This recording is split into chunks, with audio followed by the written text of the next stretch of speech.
स्वागत आहे तुमचं या व्हिडिओमध्ये। आज आपण महत्त्वाच्या टॉपिकवर बोलणार आहोत। टॉपिक तुम्हाला माहिती आहे, ग्रामसेवकची परीक्षा कधी होणार आहे। कधीही आपला कोणताही व्हिडिओ पहा एवढे मेसेज आलेले, मास्तर ग्रामसेवकची परीक्षा कधी होणार आहे, कधी होणार आहे, मेसेजवर चालू आहे। ग्रामसेवकची परीक्षा कधी होणार आहे महत्त्वाचं सांगतो। आता हे टेन्शन घेण्याचं कारण साहजिक आहे, तुमचं परीक्षेला एवढे दिवस झाले तरी आतापर्यंत परीक्षेची काही तारीख आली नाही। आता आचारसंहिता पण लागू होणार, मग मास्तर आता परीक्षा कधी होणार आहे का नाही होणार आहे। जानेवारी महिन्यामध्ये आम्हाला तर भरपूर आश्वासन दिले होते, जानेवारी महिन्यामध्ये होतील, नोव्हेंबरमध्ये होतील, डिसेंबरमध्ये होतील, जानेवारीमध्ये होतील, वर्ष होऊन गेलं, जानेवारीमध्ये होतील, तरी झाले नाही। 26 तारीख होऊन चालली आता, तरी आपली परीक्षा होत नाही आहे। मग आता टेन्शन यायचं कारण आहेच, परीक्षा होणार आहे का नाही होणार आहे। आता आचारसंहिता लागली तर परीक्षा होईल का नाही होईल मास्तर, तेच आपण या ठिकाणी बोलणार आहोत। आता आचारसंहिता म्हणजे काय, ते लागू झाल्यानंतर परीक्षा होतील का नाही होतील ते पहा। आता आचारसंहिता 2011ला जो आदेश निघाला होता त्याच्यामध्ये नमूद केलं होतं, जर आचारसंहिता लागू झाली तर परीक्षा घेता येणार नाही, मुलाखती पण घेता येणार नाही, हे असं क्लिअर मेन्शन केलं होतं। पण त्याच्यामध्ये आणखीन एक जे 22वा पॉईंट होता, आदेश 2011 जे पत्र आलं होतं त्या पत्रामध्ये एक आदेश दिलं होतं। त्याच्यामध्ये काय होतं, 22वा पॉईंटमध्ये दिलं होतं, जर परीक्षा घेता येणार नाही पण जर तुम्ही लेखी परीक्षेचे पत्र अगोदरच पाठवले असतील, लेखी परीक्षेचे पत्र असं लिहिलेलं होतं बरं का, लेखी परीक्षेचे पत्र आता ऑनलाईन झालेले, पण त्या टायमाला कधी 2011ची गोष्ट आहे, तेव्हा का दिलं त्यांना, जर लेखी परीक्षेचं पत्र तुम्ही जर पाठवले असतील तर ती परीक्षा घेता येणार असं नमूद केलं होतं। म्हणजे आपली जर अगोदर तारीख आलेली असेल, सगळ्यांच्या जे तारीख आहे अगोदर जर आलेल्या असतील तर त्यांचं काय परीक्षा घेता येणार आहे म्हटलं मी, कधी आचारसंहितेच्या अगोदर घेता येणार किंवा आचारसंहितामध्ये पण घेता येतील, त्यांच्या अटी आणखीन एक पत्र येतीलच आपल्याला लवकरच।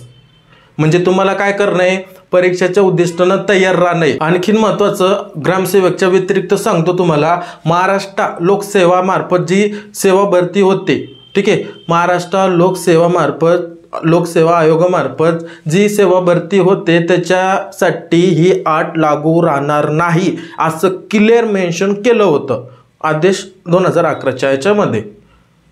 म्हणजे तुम्हाला काय कळतं आता, एवढं सांगायचं उद्देश, एवढं मास्तर तुम्ही सांगताय आम्हाला आदेश 2011चा, त्याचा उद्देश काय, त्याचा उद्देश असा आहे, प्रत्येक निवडणूक जर तुम्ही आता पाठीमागच्या जर निवडणूक पाहिल्या तर त्याच्यामध्ये तुम्हाला आढळून येईल जास्तीत जास्त वेळेस मार्च ते मे या दरम्यान का झालेल्या निवडणूक झालेल्या आहे। म्हणजे सांगायचं तात्पर्य तुम्हाला असं आहे की मार्चला राहिला फक्त एकच महिना, जानेवारी संपला, आता राहिला 1 महिना म्हणजे फेब्रुवारी महिना। या फेब्रुवारी महिन्यामध्ये तुमचं ग्रामसेवक परीक्षा होण्याचे चान्सेस जास्तीत जास्त आहे। म्हणजे 99.99% तुमची परीक्षा ही फेब्रुवारी महिन्यामध्ये होणार। राहिले काही दिवस नाही, जानेवारी नाही, आता राहिले फक्त 28 दिवस ते 35 दिवस, या दिवसामध्ये तुमची परीक्षेची तारीख आणि परीक्षा पण होण्याची शक्यता 100% आहे।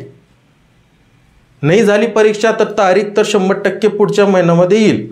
100% सांगायचं तात्पर्य असं की आचारसंहिता लागण्याच्या अगोदरची गोष्ट चालली, त्यांना पण काळजी आहे, आचारसंहिता लागल्यानंतर त्यांना पण माहिती नियम काय असतात। पण आणखीन महत्त्वाचं तुम्हाला एवढं लक्षात राहू द्या, जर तुमची परीक्षा फेब्रुवारी महिन्यात झाली आणि आचारसंहिता लागली, कळतं, जर परीक्षा झाली आणि आचारसंहिता जर लागली तर त्यावेळेस तुमचा रिझल्ट लागणार नाही, एवढं पण लक्षात राहू द्या। आता कोणतीही परीक्षा होऊ द्या, कोणतीही राहू द्या, तर त्याचा रिझल्ट हे आचारसंहिता झाल्यानंतरच तुम्हाला रिझल्ट लागणार। सांगायचं तात्पर्य एवढंच होतं की तुमची परीक्षा आता भरपूर जवळ आली, काही दिवसावरती आलेली आहे, परीक्षेला लागा, आता काही विचार करू नका आमची तारीख येईल का नाही येणार, तुमची परीक्षा 100% होणार आहे आणि तेच जोर आणि तोच ताकद राहू द्या। परीक्षेचा जे आदेश निघाला होता परीक्षेच्या दृष्टीनं, म्हणजे तुम्हाला एक मनाला एक धीर भेटन, त्याची जी PDF आहे 2011चा जो आदेश निघाला होता त्याची PDF मी टेलिग्राम चॅनलवरती टाकतोय। त्याच्यामध्ये काय करायचं, तुम्हाला जे डिस्क्रिप्शन आहे त्याच्यामध्ये आपल्या टेलिग्रामची लिंक आहे, त्या लिंकवरती क्लिक करायचं, टेलिग्रामवरती जायचं आणि तिथं चेक करायचं, ती PDF मध्ये 22वा पॉईंट त्याच्यामध्ये सगळे आपल्या जे परीक्षेला तुम्हाला लागते एक मोटिवेशन, मला एवढंच सांगायचं होतं या व्हिडिओ माध्यमातून की तुम्ही एक मोटिवेट झाला पाहिजे, परीक्षा होऊ शकते आपली, आणि तीच जोर लावायचा, तीच ताकद लावायची, तीच मेहनत राहू द्यायची, हार मानायची नाही आपल्याला, माघार तर बिलकुल घ्यायचे नाही. जो जोर लावताय तुम्ही ग्रामसेवकसाठी तोच जोर राहू द्या, परीक्षा ही होणार. ठीक आहे, भेटू आपण पुढच्या अशाच व्हिडिओमध्ये. जय हिंद, जय महाराष्ट्र.